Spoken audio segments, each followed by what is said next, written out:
He never forgot that night, though years became decades, and the noise of the world tried to bury the memory, yet it rose again and again like a flame that refused to die. It began on a battlefield far from home, where the air reeked of smoke iron and damp earth, where silence weighed heavier than artillery, and the ground was littered with splinters of ruined trees, standing like blackened crosses.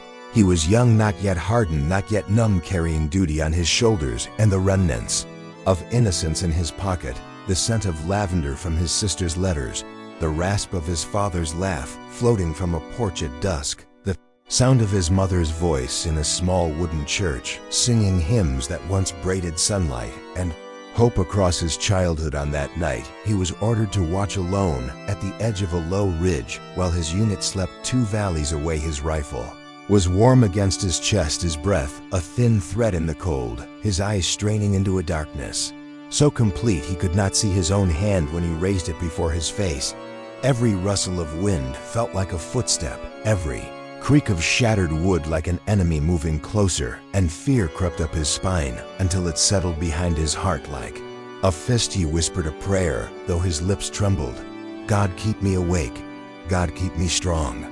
God, keep me alive. He had said those words often since arriving, but never with such raw urgency, as if each syllable were a rope thrown to him above a bottomless pit. And as he whispered, he saw home as clearly as if the night parted for him. His father bent over work, his sister small and determined, tying a blue ribbon around a letter. The pew where he had knelt, a boy trying to understand a faith that smelled like old wood in candle smoke, while his mother's voice lifted over the congregation, eyes closed as if she had already stepped 1 foot into heaven. Those memories flickered like coals in a gust, and he cupped his soul around them to keep them from going out. The silence deepened until it roared inside his ears, and then it came, a sound so faint and fragile he thought at first it must be the wind, but the wind does not carry words. It was a hymn, not triumphant, not loud, but tender and steady, like a hand smoothing a fevered brow, a melody threading the night with a peace that moved ahead of it like dawn. He froze, the rifle biting into his palm, his heartbeat stumbling and then racing because every part of his training told him no one should be there. His unit was miles away, the nearest village was shattered and abandoned. He was utterly alone, yet the song drifted clear, growing more distinct with each breath until he recognized the first line. Amazing grace, how sweet the sound that saved a wretch like me. And with recognition came a flood of warmth, as if someone had opened a door to a lit room in the middle of winter. There was no choir, no instrument, no breath near enough to explain it. He wanted to call out, to demand who sang, but his lips would not move because his soul told him this was not of earth and not to be interrupted. It was to be received as rain is received by cracked ground. So he stood very still, tears rising though the dark hid them, and let the hymn wrap itself around his shivering heart. Time loosened its hold, minutes or hours he could not tell. The song rose, fell, hovered, lingered, and then thinned into silence. Yet the silence it left behind was no longer empty, because the echo kept sounding inside his chest. He whispered thank you, not sure to whom, and when he steadied his rifle, his hands did not tremble. The night held its breath, released it without alarm, until at last a pale rim of light cut the horizon. He walked back through chilled grasses to the command post and reported as ordered. And when they swept the ridge at first light, there were no tracks, no prints, no ash, no broken twig, nothing but his own boot marks and the scars of old shelling. No one had been there, and those who heard his story shrugged or smiled tight or laughed to keep fear from their throats. One said he must have dozed, another said he was hearing his own mind, but an older soldier with a scar tugging one corner of his mouth took him aside and said, son, sometimes God knows when one of his children is too close to breaking, and he sends a reminder, not with thunder, not with fire, but with the smallest voice that can carry the greatest hope.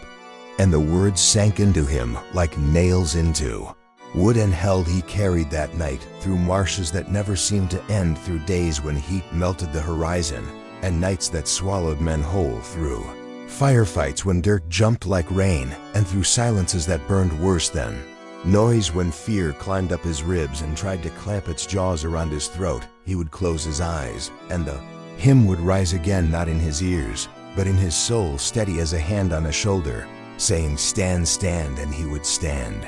When the letter came saying his father had been taken ill and recovered, he held it to his face and breathed lavender and felt the hymn again. When a friend did not return from patrol, he sat against a wall, and the tune came like a river through a dry bed, and he let it pass through him, because he had nothing else left to do when at last the war edged toward its end.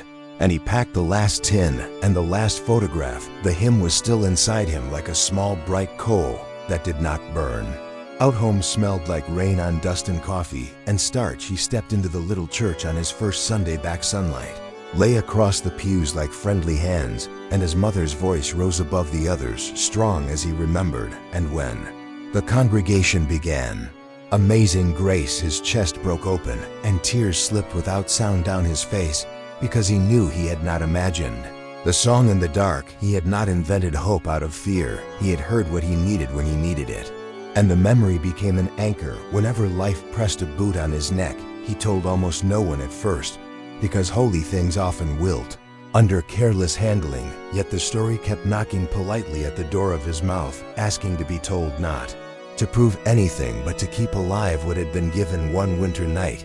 He sat long after service with the chaplain, a quiet man who smelled of paper and pipe tobacco, and he said, "I heard music where there should have been none." And the chaplain nodded and said, "Sometimes God sings before we have words to pray."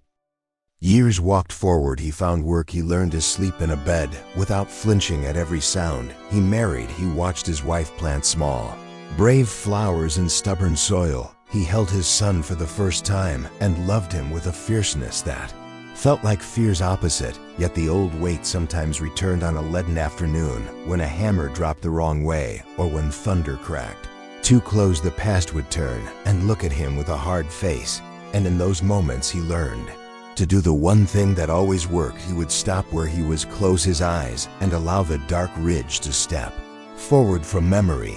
And there it was again, the hymn, not from a throat, not down a hallway, not from any instrument, but whole and complete inside him. And it steadied his breathing and loosened his jaw and put his feet back under him, as if someone had taken his hand unseen and lifted him rib by rib until he could stand straight.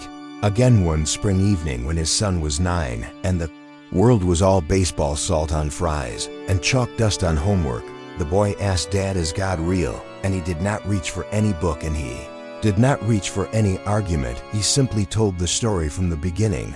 The ridge, the dark, the fear like a fist, the hymn like a candle in a cave, the search at dawn that found nothing, the older soldier's words, the way the song had kept coming back whenever he could not hold himself up. He told it the way a witness points to what he saw, and the boy listened with the seriousness that only children possess and said quietly, "I think that was God." And the man nodded because he knew, as the years kept laying themselves down like pages, he learned he could lend the hymn before he spoke it. He visited a friend from his unit who had been crushed under silence for too long, and sat beside him on a porch where paint peeled like old news. And they did not talk about war or pain.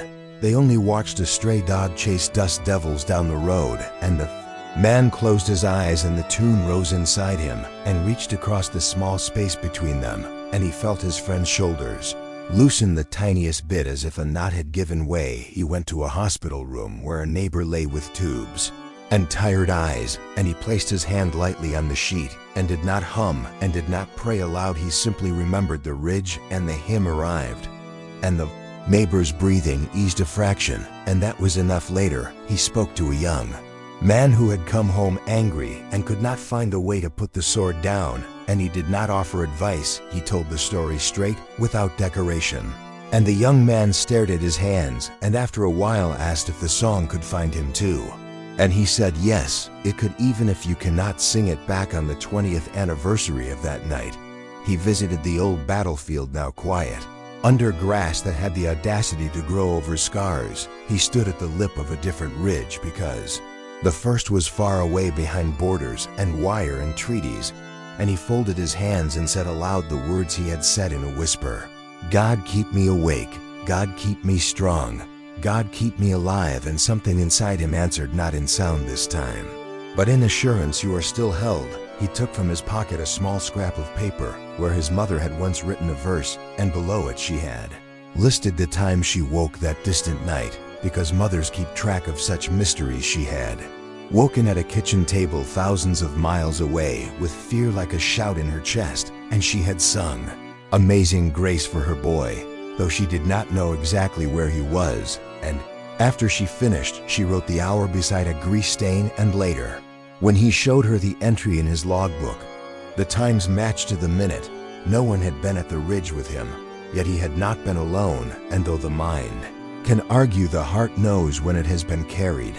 There were harder seasons to come. A layoff, a storm that tore the roof, a winter when money went thin and patience went thinner, a diagnosis that pressed him into an armchair for months, but the hymn kept meeting him at every low place like a secret door in a cramped room, and every time he crossed its threshold, he had just enough space to breathe and choose the next faithful thing. He learned that grace does not always arrive like an army. It often comes like a gardener kneeling in dirt, stubborn and gentle at the same time, weeding stones by hand one by one. The melody taught him to sit with pain without letting pain sit on the throne. The melody taught him to return small kindnesses to a world that had groaned under heavy boots. He became a man who checked tires for single mothers, who mowed the lawn of the grumpy neighbor, who kept the light on when someone called late saying, I cannot do this anymore, and he would say, you do not have to do it all tonight, I will sit with you, and somewhere under the words the hymn would hum and both would be steadied. When age wrote its slow script on his hands and hair, he did not resist it. He learned the grace of walking more slowly, the grace of listening longer, the grace of blessing before advising. He learned the relief of saying, I do not know, and the courage of adding, but I will be here with you. And in quiet evenings when crickets stitched the edges of fields, he would step onto the porch and speak into the fading light, I have not forgotten. And he meant the song and the night and the hand that steadied him when he could not steady himself.